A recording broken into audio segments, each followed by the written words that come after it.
ਜ਼ਰਾ ਇਹ ਵੀਡੀਓ ਵੇਖਿਓ। अस्सलाम वालेकुम। ਉਹ ਕਹਿੰਦੇ ਵੀ ਦੰਦਾਂ ਨੇ ਜ਼ੁਬਾਨ ਨੂੰ ਕਿਹਾ ਵੀ ਅਸੀਂ ਮਰਜ਼ੀ ਦੇ ਮਾਲਕ ਆ, ਜਿਹੜੇ ਟਾਈਮ ਮਰਜ਼ੀ ਅਸੀਂ ਤੈਨੂੰ ਕੁਚਲ ਸਕਦੇ। ਜ਼ੁਬਾਨ ਅੱਗੋਂ ਬਣਾ ਸਵਾਰ ਕੇ ਕਹਿੰਦੀ ਵੀ ਜੇ ਮੈਂ ਕੋਈ ਮਾੜੀ ਮੋਟੀ ਗੱਲ ਕੱਢਦੀ ਨਾ ਤੇ ਰਹਿੰਦਾ ਤੁਹਾਡੇ ਚੋਂ ਵੀ ਕੋਈ ਨਾ ਹੋਇਆ। ਅਗਲੇ 32 ਦੇ 32 ਕੱਢ ਦਿੰਦੇ।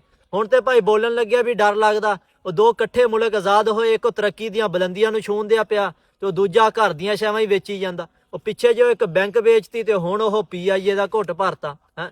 ਵੀ ਉਹ ਕਹਿੰਦੇ ਵੀ ਜਿਸ ਬਿੱਲੇ ਦੇ ਮੂੰਹ ਨੂੰ ਖੂਨ ਲੱਗ ਜਾਵੇ ਨਾ, ਉਹ ਘਰ ਦੀਆਂ ਮੁਰਗੀਆਂ ਵੀ ਨਹੀਂ ਛੱਡਦਾ। ਇਹਨਾਂ ਦੇ ਮੂੰਹ ਨੂੰ ਹੁਣ ਖੂਨ ਲੱਗ ਗਿਆ, ਇਹਨਾਂ ਨੇ ਸਾਡੇ ਮੁਲਕ ਦਾ ਕੱਖ ਨਹੀਂ ਛੱਡਣਾ ਹੈ।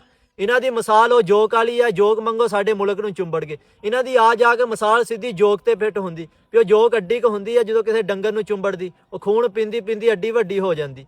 ਵੀ ਇਹ ਦੇਖ ਲਓ ਵੀ ਜਿਹੜਾ ਵੀ ਕੋਈ ਉਤਲੇ ਉਸਦੇ ਤੇ ਆਂਦਾ ਮਾੜਾ ਮੋਟਾ, ਜਿਹਦੇ ਕੋਲ ਵੀ ਇਖਤਿਆਰ ਆਂਦਾ, ਪਿੱਛੋਂ ਮਾੜਾ ਹੋਊਗਾ ਮੁੜ ਕੇ ਉਹ ਕੋਠੀਆਂ ਕਾਰਾਂ ਤੇ ਬੰਗਲੇ ਬਣਾ ਲੈਂਦੇ ਆਵਾਮ ਦਾ ਖੂਨ ਚੂਸ ਚੂਸ ਕੇ ਹੈ। ਵੀ ਸਾਰੇ ਲੁੱਟਾ ਖੋਈ ਵਾਲੇ ਨਹੀਂ ਹੈਗੇ, ਵਿੱਚੋਂ ਮੁਖਲਿਸ ਵੀ ਹੈਗੇ ਆ ਮੁਲਕ ਦੇ ਨਾਲ, ਪਰ ਉਹ ਜਿਹੜੇ ਚਾਰਕ ਮੁਖਲਿਸ ਹੈਗੇ ਆ ਉਹ ਥੋੜੇ ਆ, ਉਹਨਾਂ ਨੂੰ ਉੱਦਾਂ ਹੀ ਸਿਰ ਨਹੀਂ ਚੁੱਕਣ ਦਿੰਦੇ ਹੈ। ਆਵਾਮ ਦਾ ਖੂਨ ਚੂਸ ਚੂਸ ਕੇ ਤੇ ਉਹ ਕੋਠੀਆਂ ਕਾਰਾਂ ਵੀ ਬਣਾਈ ਜਾਂਦੇ ਆ ਤੇ ਡੇਲੇ ਵੀ ਆਵਾਮ ਨੂੰ ਹੀ ਦਿਖਾਉਂਦੇ। ਉਹ ਜਿੱਦਾਂ ਕੋਈ ਚੋਰ ਸੀਗਾ ਨਾ, ਚੋਰੀ ਕਰਕੇ ਘਰੋਂ ਨਿਕਲ ਕੇ ਤੇ ਭੱਜ ਪਿਆ, ਉਹ ਜਿਹੜੇ ਬੰਦੇ ਦੀ ਚੋਰੀ ਕੀਤੀ ਉਹ ਵੀ ਦੇਖਦਾ ਪਿਆ, ਉਹਨੂੰ ਵੀ ਜੋਸ਼ ਆਇਆ, ਉਹਨੇ ਵੀ ਮਗਰ ਦੌੜ ਲਾਤੀ। ਉਹ ਦੌੜਾ ਉਸ ਤੋਂ ਵੀ ਅੱਗੇ ਨਿਕਲ ਗਿਆ। ਅੱਗੇ ਜਾ ਖੜਾ ਹੋ ਕਹਿੰਦਾ ਵੀ ਇੱਕ ਚੋਰੀ ਵੀ ਸਾਡੀ ਤੇ ਉਤੋਂ ਰੇਸਾਂ ਵੀ ਸਾਡੇ ਨਾਲ ਹੀ।